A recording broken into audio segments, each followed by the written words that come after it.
Ako si Maria at ito ang aking kwento.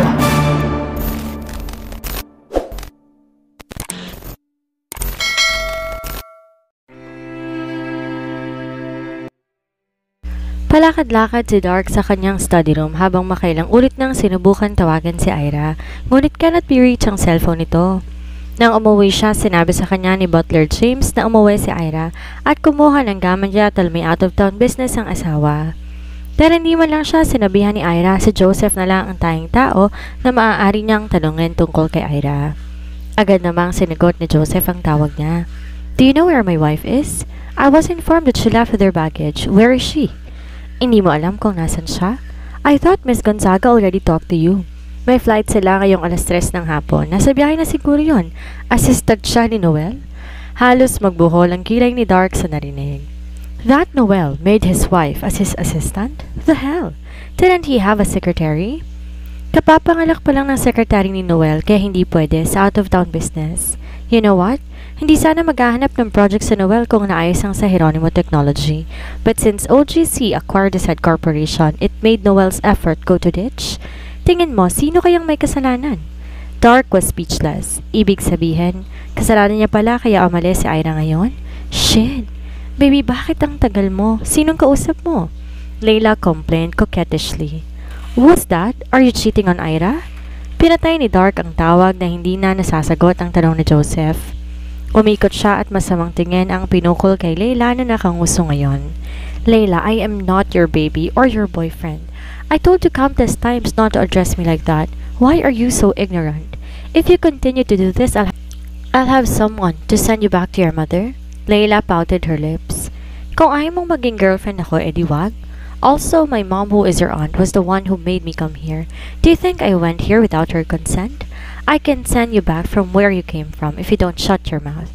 How about that? Natahimik si Layla at tayong pag-irapang sinagot nito kay Dark. Padabog itong lumabas ng study room at malakas na sinara ang pinto. He could only let out a tired breath. Tinawagan niya ang secretary ni Noel. Hiningi ang itinerary ng pinsan at inutusan niya sa secretary na ipag-book din siya ng flight dahil susundan niya si Ira. Sa municipal hospital, bumagsak sila Ira. Dahil punuan ng mga private room sa general ward sila dinala at agad kinabitan ng IV drip si Noel habang sinusuri din ang lalaki kung ano ang lagay nito. Nawalan na ng malay si Noel dahil sa sobrang panghihina at kabado namang nagbabantay si Ira sa boss. Dahil butil-butil pa rin ang pawis nito kahit na air-condition naman ang ward kung nasaan sila, nag-decide si Ira na humingi ng towel at maligamgam na tubig sa maliit na palanggana.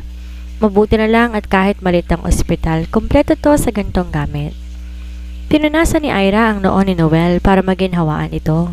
Son, don't leave. Please, I'll be good. Parang binabangungot si Noel kaya sinubukan ni Ira na gisingin ng lalaki. Nabigla na lang si Ira nang bumalikwas ang bangon si Noel at mahigpit siyang yakapin. Son, stay with me. Mas lalong nanlaki ang mga mata ni Ira nung maramdaman niyang basa ang balikat niya. Noel is crying? I didn't cry. You're just imagining things, Miss Gonzaga. Nung magising si Noel ay agad nitong tinanggi na umiyak ito.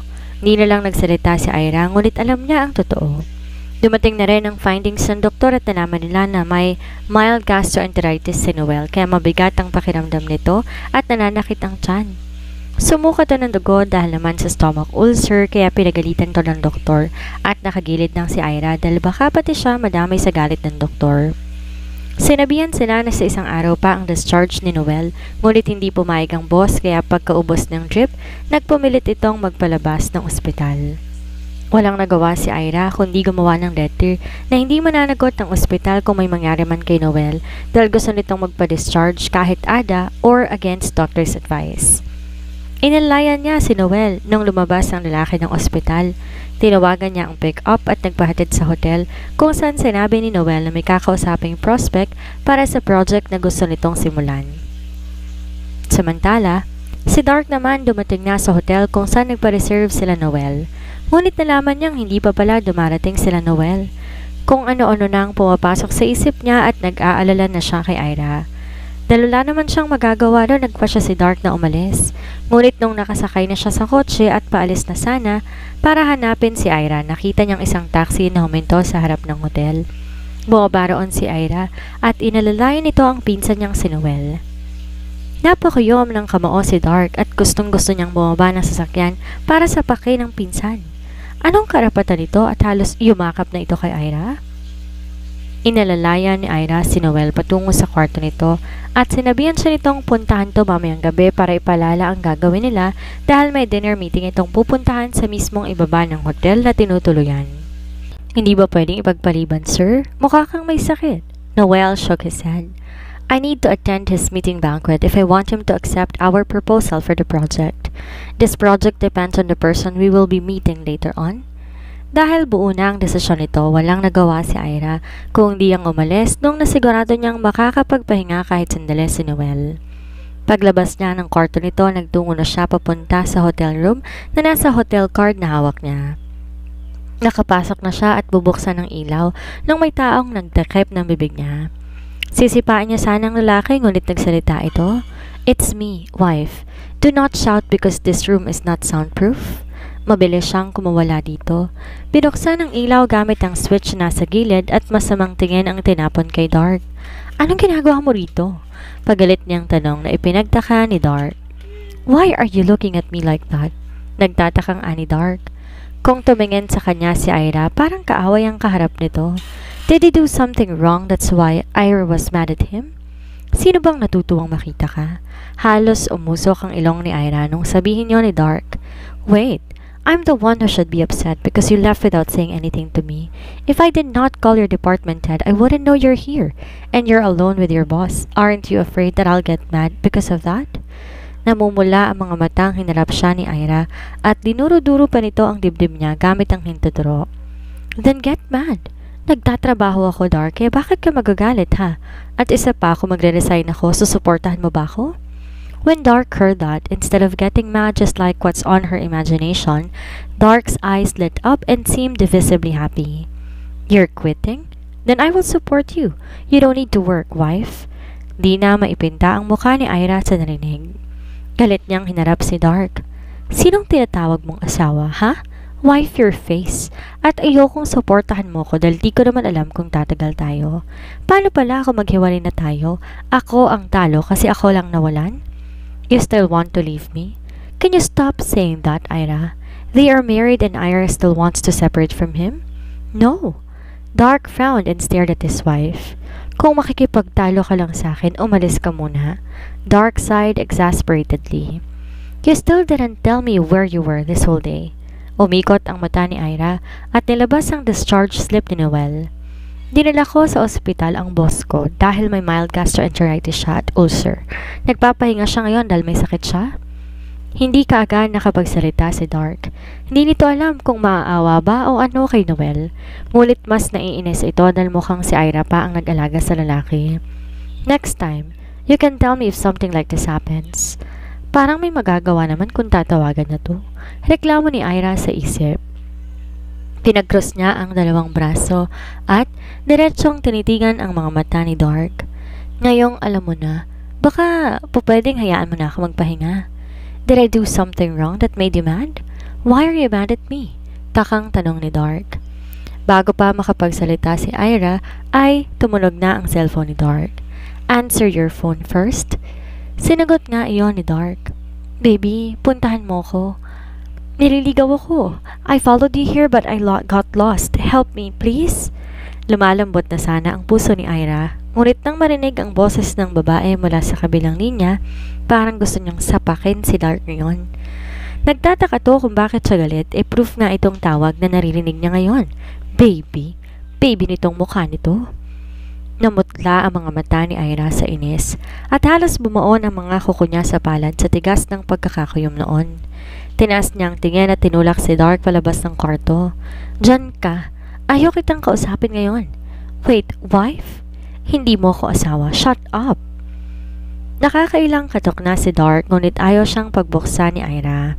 Dahil alam niyang galit ang babae kahit di niya alam ang dahilan, nagpa siya si Dark na umalis muna roon at hayaan na magpalamig ng ulo ang asawa.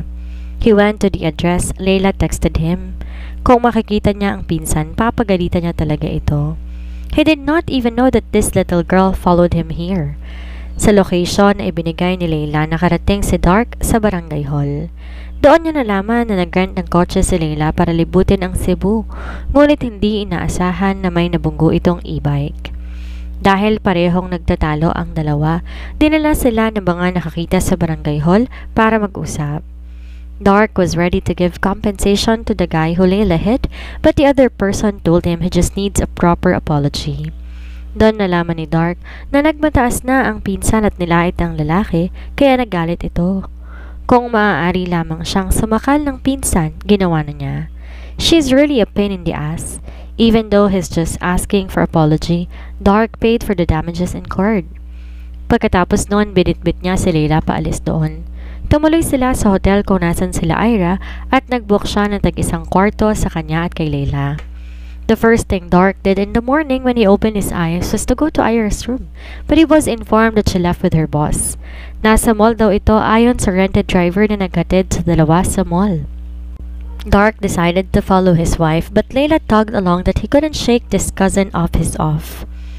Tapos na sila ni Irang mamili ng suit ni Noel para sa dinner meeting na pupuntahan nito mamaya. Na-move kasi ang dinner meeting at mabuti na rin iyon dahil nakapagpahinga ng maayos si Noel nung malaman na kinabukasan pa pala ang meeting. Kaya pagising nila, sinabihan agad siya ni Noel na pupunta sila ng mall para bumili ng damit nito. Noong pumunta si Noel sa loob ng perfume stall at naiwan si Ira sa labas, nabigla siya nung may humila sa kanya patungo sa fire exit. Nang tingnan si Dark na nakita niya, "Are you following me? Ira, tell me why you're angry at me. Sino nagsabi na galit ako? Hindi, no? But you cannot even look at me? Ira, we're already married. If there is a problem, we better address and acknowledge it. I cannot guess what's the reason you're angry with me if you don't tell me." Humugot ng hininga si Ira bago iniangat ang tingin. "Okay, sasabihin ko na. You will be honest with me?" Tumango si Dark. "Nung tumawag ako sa'yo, may babaeng sumagot. Sinabi niya sa akin girlfriend mo siya. She even called you baby." Nanlaki ang mga mata ni Dark, halatang gulat sa isiniwalat niya. Mapait na ngumiti si Ira. "Noong nag-empake rin ako at paglabas ng subdivision, nakitang nasa kotse siya kasama mo. Sinabi ko naman sa'yo na thankful ako at tinulungan mo ko, pero mali ang simula nating dalawa. Kung may nagugustuhan ka na palang iba, pwede ka namang maging honest sa akin eh. Madali akong kausap. Kung gusto mong makipaghiwalay, hindi ako hahabol sa'yo kasi alam ko kung saan ako lulugar." Nanginig ang boses ni Ira nung sabihin iyon. Narinig niya ang buntong hininga ni Dark. "Are you jealous?" Hinawakan ni Dark ang baba ni Ira. Tinaas yon para magbantay ang tingin nila. "Don't be, wife. Leila is my cousin. She's the youngest daughter of my aunt and she's here to have vacation. She likes to address me as her boyfriend because I once helped her by pretending as one when she got followed by a random dude, and that nickname sticks still present." Ira blinked her eyes. "Pinsan mo siya? Totoo yung sinasabi mo? Do you want me to call her?" Agad na umiling si Ira. Hindi pa siya handa na makaharap ang isa sa mga kamag-anak ni Dark. "So, tell me, are you jealous?" Instead of answering Dark's question, Ira shook her head. Naalala niyang bigla si Noel na basta na lang niyang iniwan dahil inatak siya ni Dark. For sure, hinahanap na siya ng boss. "Mamaya na tayo mag-usap. Hinahanap na yata ako ni Manager Noel. Magkita na lang tayo mamaya sa hotel room." Di na niya hinintay pang pigilan siya ni Dark. Tumakbo siya papalayo at bumalik sa perfume store kung nasaan si Noel. She saw him looking around and now she is sure he was looking for her. "Manager Noel," tawag niya sa atensyon nito. "Saan ka galing?" Malamig at kunot ang noo na tanong ng lalaki. Manager, di na ako nakapagpaalam kasi ihi na ako, kaya dumiretso na ako sa banyo. Sorry kung di ako nakapagpaalam kaagad. You should still message me. It made me think you got abducted." Doon niya napansin na may katabing babae si Noel. "Teka, hindi ba't ito ang sinasabi ni Dark na pinsan nito?" Napansin ni Noel na nakatingin siya sa babae, kaya pinakilala nito ang katabi. "She's my cousin, malayong pinsan," anito. Doon napatunayan ni Ira na totoo ang sinabi ni Dark. Sa Filipino culture, kahit malayong kamag-anak, kinikilala pa rin kaya siguro kahit malayong pinsan na nila ang babae, pinsan pa rin ang tawag nila lalo't Oxford si Dark, maging si Manager Noel. "We're leaving, come on." Nagpaalam ang babae kay Noel at hindi man lang nito pinansin si Ira, ngunit wala na sa kanyang kaso iyon. Halata naman na may pagkamasungit ang babae, kaya hindi dapat sumama ang loob niya. Pagtungtong ng 6 ng gabi, nagtungo sila sa dinner meeting na sinasabi ni Noel at kita na kaagad ni Ira na maraming tao na ang naroon. Mukhang formal gala talaga iyon dahil naka 3-piece suit ang mga lalaki habang naka formal gown naman ang mga babaeng naroon. Isang lalaki ang nakakita kay Noel kaya agad tong lumapit sa pwesto nila. "General Manager Oxford, you're here. I've been waiting for you." Anang lalaki sabay abot ng wine flute kay Noel. Napatingin si Ira sa alak na yon at naalala niya ang bilin ng doktor kay Noel na bawal tong uminom ng alak dahil may gasgas na raw ang sikmura nito. Kung hindi raw ito makikinig, susuka na naman ito ng dugo. Mabuti na lang di naman yon ininom ni Noel. Giniya sila sa main table at doon may taong nakaupo. Kumilid si Ira dahil bilang sekretary puro boss lang sa tingin niyang dapat nandoon. Nagsimula agad silang mag-usap tungkol sa business, ngunit maya-maya ang wine toasting na napapalunok si Ira kapag umiinom si Noel. Di niya alam kung makakayanan pa ba ng katawan nito kung tuloy-tuloy itong iinom. Mabuti na lang at nung tungkol sa project ang usapan, siya na ang hinayaan ni Noel na magpaliwanag dahil yon na expertise niya. Kapag may nagtotoast sa kanya, kahit hindi mahilig uminom si Ira, napapainom siya para hindi mapahiya ang taong kausap. Nang matapos ang dinner meeting, inalalayan niya si Noel palabas ng hotel para makalanghap ng sariwang hangin dahil mukhang nangihina ang lalaki. She is contemplating if she's going to bring him to the hospital once again because he looks so pale. "Are you okay, sir?" Ang naging sagot sa kanya ni Noel ay ang itulak siya at naghanap ito ng lugar kung saan ito po pwedeng sumuka. Tinukod nito ang kamay sa pader at doon sumuka ng sumuka. "Maayos na ako, don't worry," sabi ni Noel pagkatapos sumuka. Bumuga ito ng hangin at nalanghap kagad ni Ira ang amoy ng halak sa hininga ng lalaki. Inayos ni Noel ang sarili at saka siya sinulyapan. Matagal na tumitigto sa kanya at nabigla si Ira noong isalya siya sa pader ni Noel at itukod nito ang kamay sa pader. Parang nakakulong siya sa akto nito ngayon. "Sir, Manager Noel?" Tawag niya sa atensyon ng lalaki. "You seem to care about me. You're giving me mixed signals, Miss Gonzaga. Tell me, do you like me?" Kailan niya ba binigyan ng mixed signals si Noel? Mukha ba siyang may gusto rito? "Ira, maybe I'm good looking, that's why you fell for me. But you're already married. Do you want to leave your husband for me?" Naitulak ni Ira si Noel at umiling sa lalaki. "Hindi totoo yan, sir." Lumayo siya sa lalaki at tumakbo papasok sa hotel, ngunit may nabunggo siya nung papasok siya. Pagangat ng tingin, si Dark ang bumungad sa paningin niya. Mabilis niyang niyakap ang lalaki. "Is there a problem, Ira? I'm going to look for you." Anito at niyakap siya pabalik. "Ira!" Napalingon si Ira kay Noel nung narinig niya ang pagtawag nito sa kanya. Napatingin din si Dark sa gawin ni Noel at nang mapagsinong lalaki, tumilim ang ekspresyon ni Dark. Doon lang din napansin ni Noel na may kasamang lalaki si Ira. "You are Manager Noel, itong asawa ko. Sinundan niya ako dito at sabay kaming uuwi. Ngayong naayos na ang project, uuwi na akong kasama siya. Aalis na siya dahil baka pag-isipan pa siya na masama ng boss niya." Kahit nagwapo ito at hawig ni Dark, si Dark pa rin ang pipiliin niya dahil si Dark ang asawa niya. "He is your husband?" Gulat na tanong ni Noel. "Magkakilala kayo?" Saka lang naalala ni Ira na pareho nga palang Oxford ang boss niya at ang asawa, kaya malamang magkamag-anak nga ito. Kung ilang generation, yun ang di niya alam. "I know him. Go upstairs first to pack your belongings. I'll talk to him." Dahil nagsalita na si Dark, yon ang ginawa ni Ira. Ngunit panay pa rin ang lingon niya. Bawat hakbang niya dahil baka nung masabi ni Dark kay Noel. "Go!" Natatawang ani Dark. So off, Ira go. "You're married to her?" Nagtatakang tanong ni Noel. Mukhang hindi pa rin makapaniwala sa narinig. "At ano naman ang kinalaman mo doon?" Mariing sagot ni Dark. Oo, kasal na kami ni Ira, pero hindi pa niya alam ang totoong pagkakakilanlan ko kaya pakiusap, itago mo muna. Hindi mo pa sinasabi sa kanyang totoo? Seryosong tanong ni Noel habang umaharap sa kanya. Sasabihin ko rin, pero hindi pa ngayon. Mariing tugon ni Dark. Paano kung malaman ni Lolo ang tungkol sa kanya? Alam nating lahat na hindi niya matatanggap na makita akong kasama ang isang ordinaryong babae katulad ni Miss Gonzaga. Kailangan ko munang patunayan ang sarili ko sa kanya. Pagkatapos nun, wala nang makakapigil sa gusto kong mangyari. Napabuntong hininga si Noel. Minsan na rin siyang naging katulad ni Dark. Puno ng pangarap at tapang, ngunit dahil sa ilang pangyayari, nawalan siya ng pag-asa at ngayon parang hinahayaan na lang ang buhay na umagos. Since nasa magandang mood ako ngayon, saad ni Dark, may sasabihin ako sa'yo. Bumalik na si Rayson. Gusto mo ba siyang makita? Matagal na rin mula nang huli mong nakita ang view mo, Noel. Napaangat ang nakayokong si Noel at hindi ka agad nakapagsalita.